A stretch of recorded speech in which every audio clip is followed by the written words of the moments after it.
बिस्मिल्लाहिर्रहमानिर्रहीम। अस्सलाम वालेकुम नाज़रीन। साइफ़र का मामला तकरीबन ख़त्म हो चुका है। अमरीकी साजिश का जो खान साहब का बयानिया था, बकौल उनके वो बहुत पीछे रह गया। लेकिन फिर भी पीटीआई के कुछ सपोर्टर हैं, वो उसके बारे में बात करना चाहते हैं और कुछ मालूमात हैं उनके पास साइफ़र के हवाले से, वो बताना चाहते हैं। तो इस सिलसिले में यूसुफ साहब हमारे साथ हैं ऑनलाइन पे, और पीटीआई के बड़े सपोर्टर हैं। तो उनसे जो है वो साइफ़र के बारे में पूछते हैं कि उनके पास क्या इंफॉर्मेशन है, उनसे मुख्तलिफ सवालात करते हैं। तो सबसे पहले पूछते हैं यूसुफ साहब से कि ये जो ऑडियो लीक थी खान साहब की, उसके बारे में इनका क्या ख्याल है, और क्या ऐसी ऑडियो का लीक होना कि सही है या गलत है? हाँ जी, हम तो मानते हैं कि ये खान साहब की ऑडियो है। इसमें तो इग्नोरेंस नहीं हो सकता। खान साहब की आवाज़ है जी, बिल्कुल लीक होनी चाहिए। हम तो कहते हैं जैसे इन्होंने किया है ये ऑडियो लीक करके भी, उसी साथ साइफर को लीक होना चाहिए कि पाकिस्तान की आवाम के सामने तो आए ये चल क्या रहा है, कि एक बैरूनी साजिश से कैसे हटाया गया है, रिजीम चेंज ऑपरेशन कैसे किया गया। बिल्कुल होना चाहिए, लीक होनी चाहिए साइफर की। खान साहब किसको कह रहे हैं कि साइफ़र को लीक करें? अब जिनके पास साइफर है और वो तहकीकात भी कर सकते हैं, लेकिन उनको पता है इसमें क्या है, लेकिन इसी वजह से वो ना लीक करते हैं ना वो तहकीकात करते हैं इस पे। आप कह रहे हैं जिनके पास साइफ़र है वो तहकीकात कर सकते हैं, तो खान साहब के पास क्या था जो उन्होंने जुल्फ़े में लहराया था? देखें, जब वो प्राइम मिनिस्टर थे तो उनसे ख़त छुपाया गया था, लेकिन वो ख़त मिल गया था। तो जब वो रिजीम चेंज ऑपरेशन मुकम्मल हुआ था तो वो ख़त तो उनके पास नहीं था, उन्होंने देना था आगे। अब आपको पता है किसके पास है, वो सबको पता है ये ख़त किसके पास है। सवाल मेरा ये नहीं था, सवाल ये था कि खान साहब के पास क्या चीज़ थी, क्या कागज़ था जो उन्होंने जुल्फ़े में लहराया था? वो तो सर देखें साइफर ही था जो उन्होंने दिखाया था अपने लेटर में, वही साइफर था। तो लीक किसको कह रहे हैं वो लीक कर दें साइफ़र को? साइफ़र उनके पास है तो वो लीक कर दें।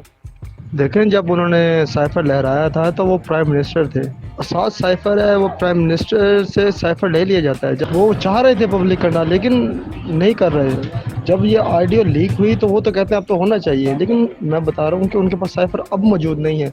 जब वो प्राइम मिनिस्टर थे तो उसके पास साइफर मौजूद था। तो ये तो नहीं होता कि प्राइम मिनिस्टर अब उतर गया है तो जो हसास साइफर है उसके पास रह जाएगा, ऐसे तो नहीं होता। आज़म खान साहब कहते हैं कि शाह महमूद कुरैशी लेटर पढ़कर सुनाएंगे, तो जो भी पढ़कर सुनाएंगे उनको हम कॉपी में बदल देंगे। इसका क्या मतलब है? देखें, बिल्कुल उन्होंने कहा कि ना शाम में मुसाफ पढ़ेंगे और हम कॉपी करेंगे, लेकिन वो दोबारा मीटिंग बुला ही नहीं गई। अच्छा, आप कह रहे हैं मीटिंग नहीं बुलाई गई, कोई कंसल्ट नहीं किया गया शाह महमूद कुरैशी से। चलो आपकी बात मान लेते हैं कि मीटिंग नहीं बुलाई गई। अगर मीटिंग होती तो जो मनसूबाबंदी इन्होंने की थी, कि ऐसे ही करना था उन्होंने? जी बिल्कुल ये करना था, क्योंकि आजम खान ऐसे तो नहीं बुला रहे, तो कुछ मसला था तो उन्होंने तो करना था, ऐसे कॉपी तो करना था, उस वक्त उसके करना बाद था। खान साहब ने ये बताया कि ये अमेरिकी साजिश जो हुई है पिछली साल जुलाई में, उनको इसका पता था।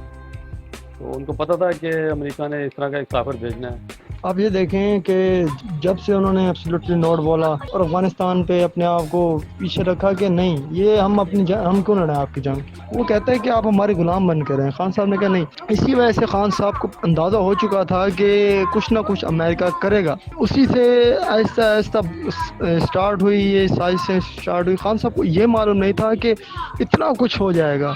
मैं अब आपको नाम नहीं लेना चाह रहा उनका, अगर होता तो मैं उनका नाम लेता, तो आप समझ गए होंगे किसका नाम मैं कह रहा हूँ। तो उन्होंने कहा वो रोकेंगे शायद, लेकिन वो बस नहीं रुके और न्यूट्रल थे।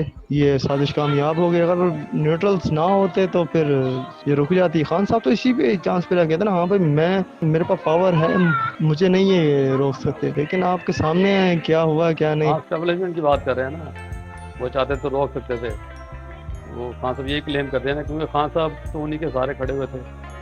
वो बकौल परवेज़ इलाही की उनकी नैपकिन चेंज करते रहते थे। लेकिन बहरहाल, दूसरा आप ये बताएं कि जब तहरीके अदम एतमाद पेश हो गई तो खान साहब ने कहा कि मैंने 2 नफल शुक्राने के पढ़े हैं। और कहा है कि ये मेरे ट्रैप में आ गए हैं। वो ट्रैप क्या था? वो खान साहब ने कहा था कि ट्रैप में आ गए। कहने का मकसद ये था कि खान साहब लड़ते आखिर तक हैं, ये सबको पता है। आखिर वो उन्होंने ये भी कहा था मैं आखिर बॉल तक लड़ूंगा, जो मर्जी हो जाएगा मैं जीतूंगा। वो अपने आप कॉन्फिडेंस पे रखते हैं कि शायद बाजी पलट जाए, क्योंकि वो अपने आप को हारता वो नहीं देख सकते। आप उनकी क्रिकेट करियर भी देखें तो उसी से ट्रेन है कि एंड तक लड़ना है, बेशक एंड में हार भी जाऊं तो।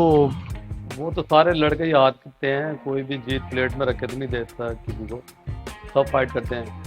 लेकिन मैं जो आपसे पूछ रहा हूँ ना, मैं ये पूछ रहा हूँ कि जब उन्होंने तहरीक नमाज पेश हुई तो उन्होंने कहा कि मैंने 2 नफल शुक्राने के नफल पढ़े हैं और ये मेरे ट्रैप में आ गए हैं।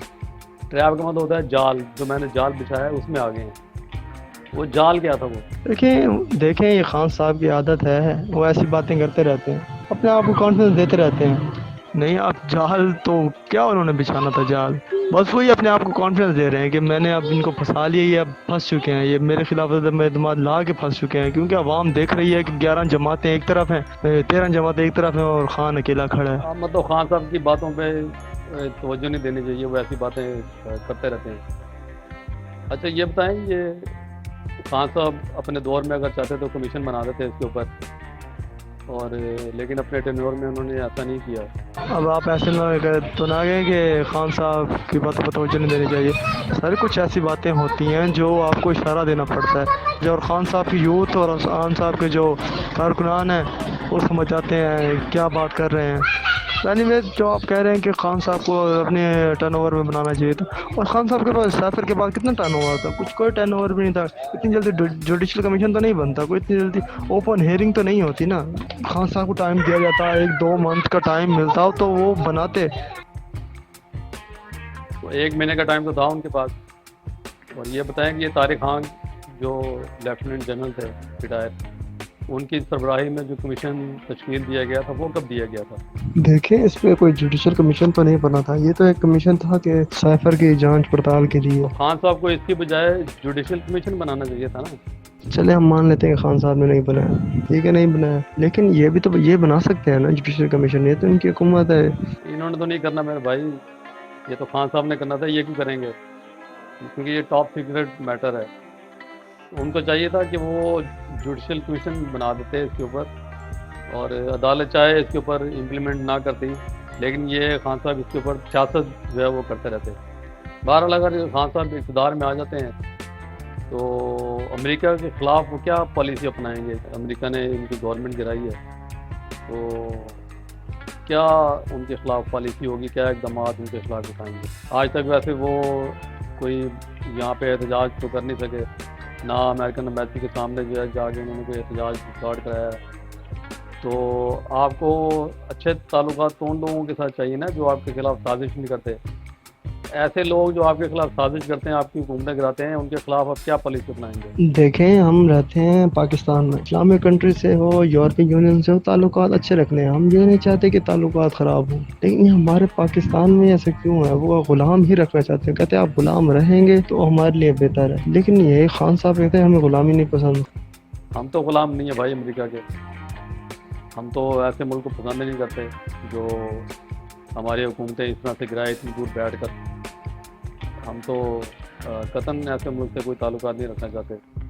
हम तो ये चाहते हैं कि खान साहब जो है वो नारा लगाएं कि इनके ख़िलाफ़ कि देखें जी मेरी हुकूमत गिराई है और मुझे आप हुकूमत में लेके आएँ, मैं आके इनके ख़िलाफ़ जो है वो ये पॉलिसी बनाऊँगा, या इनकी ईंट से ईंट बजाऊँगा, या जिस तरह हमने रशिया को तोड़ा है इसी तरह हम अमेरिका के टुकड़े टुकड़े जो है वो कर देंगे। तो आपकी जो ये साजिशी भी लोग जो हैं वो भी आपके सिलेक्टिव हैं। आप देखते हैं कि जो कमज़ोर लोग हैं उनके ख़िलाफ़ तो बहुत बड़ा बयानिया बना लेते हैं, और जो ताकतवर हैं उनसे आप कहते हैं जी नहीं, उनसे तो हम जो है वो बेशक उन्होंने साजिश की है लेकिन हम उनके साथ जो है वो दोस्ती करना पसंद करेंगे।